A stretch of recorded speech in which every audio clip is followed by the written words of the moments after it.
Ya, kita update informasi terkini dari Gedung DPR Senayan, Jakarta.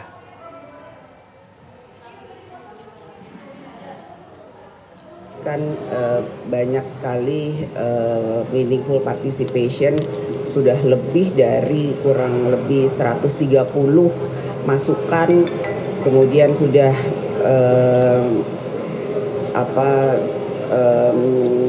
muter-muter di beberapa banyak wilayah Indonesia, Jogja, Sumatera, Sulawesi dan lain-lain sebagainya. Kemudian sudah banyak sekali masukan terkait dengan hal ini dari tahun 2023 dan jadi prosesnya itu sudah panjang. Kemudian undang-undang ini akan mulai berlaku nanti tanggal 2 Januari 2026. Jadi kalau kemudian kalau tidak diselesaikan dalam proses yang sudah berjalan hampir 2 tahun, tentu saja kemudian tidak bisa menyelesaikan masalah-masalah yang sudah 44 tahun undang-undang ini berlaku. Dan banyak sekali hal-hal yang diperbaharui yang sudah melibatkan banyak pihak yang kemudian dalam pembaharuannya itu berpihak kepada hukum yang mengikuti zaman atau hukum-hukum atau undang-undang yang berlaku sekarang. Seperti itu yang tadi sudah dijelaskan oleh Komisi 3 dalam rapat paripurna yang baru saja disahkan. Terkait dengan laporan di MKD, kita ikuti dulu prosesnya seperti apa. Nanti tentu saja laporan dari MKD akan berproses dan dilaporkan kepada pimpinan. Iya, Hakim MK itu. Iya. Oke, selamat siang Mbak Puan, Kang Saan. Saya Nanda Aprilia dari Kompas TV. Ada beberapa pertanyaan Mbak Puan. Menyoroti sekarang ini terkait dengan kasus bullying, Mbak Puan, ini sangat mengkhawatirkan. Belum selesai SMA 72, sekarang ada lagi siswa yang meninggal di SMPN 19 Tangerang Selatan.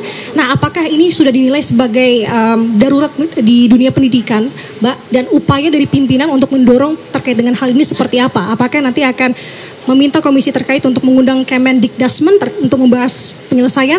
Apakah penting juga sekiranya setiap sekolah untuk bekerja sama dengan psikologi profesional? Nah, itu pertanyaan pertama. Pertanyaan kedua terkait dengan tadi kita lihat sebenarnya ada Bang Adis dan juga Bang Uya sudah ada di rapat paripurna, sudah kembali di ruang Bang Uya. Iya, Surya Utama ya, Surya Utama sudah kembali. Kita sudah lihat sebenarnya Bang Adi sudah beberapa hari sebelumnya. Nah, apakah ini tidak diumumkan di rapat paripurna tadi? Kenapa bisa seperti itu? Dan ada satu pertanyaan lagi soal polisi yang putusan MK ya.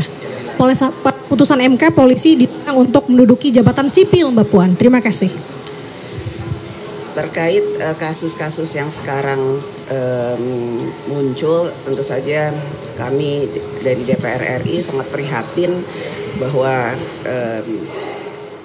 Ya, itu tadi pernyataan dari Ketua DPR Puan Maharani terkait dengan beberapa isu terkini yang terjadi, dan kita pantau bagaimana situasi di luar gedung DPR RI Senayan, Jakarta. Ada Zinedine Duhan di sana. Selamat siang Duhan.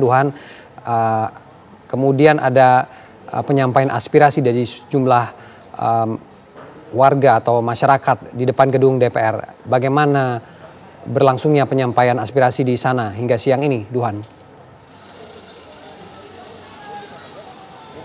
Ya, Ferdi dan juga pemirsa, saat ini penyampaian aspirasi atau aksi yang dilakukan oleh sebagian golongan masyarakat di depan gedung DPR ini baru saja dimulai, yang mana memang kami mendapatkan informasi bahwa sebetulnya aksi akan dimulai sejak pukul 8.00 waktu Indonesia bagian Barat.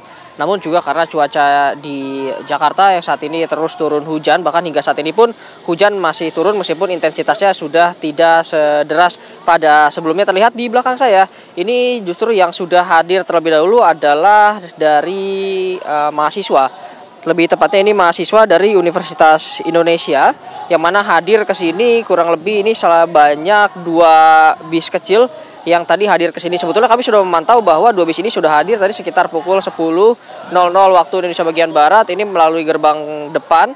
Namun akhirnya pindah ke gerbang Pancasila ini untuk bergabung dengan beberapa perwakilan masyarakat lainnya, karena menurut informasi yang kami dapatkan juga ini koalisi masyarakat sipil juga nantinya akan menggelar aksi bersama mahasiswa di titik yang sama, yaitu di gerbang Pancasila. Memang menurut jadwal harusnya dimulai pukul 8, namun ternyata baru dapat terrealisasikan mendekati pukul 12 siang ini. Demo ini juga dalam rangka untuk menolak seperti itu, menuntut RUU KUHP untuk tidak disahkan karena para masyarakat yang hadir ke sini baik mahasiswa maupun juga golongan masyarakat lainnya ini menilai ada beberapa pasal yang juga dianggap rancu dalam RUU KUHP yang baru yang akan disahkan oleh DPR pada sidang paripurna yang digelar pada hari ini. Di antara lain adalah penyadapan dan merekam tanpa batas. Ini tidak adanya peraturan yang jelas pada pasal tersebut. Lalu juga adanya pembekuan aset dan jejak digital secara sepihak, yaitu pasal 132A.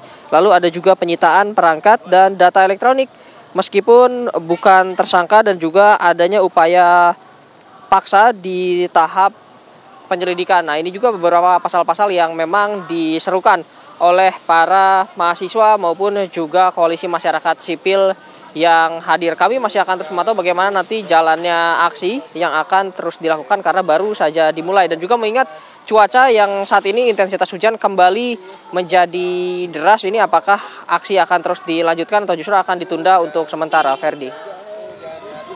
Ya baik, terima kasih Zinedine Duhan dari Gedung DPR Senayan, Jakarta.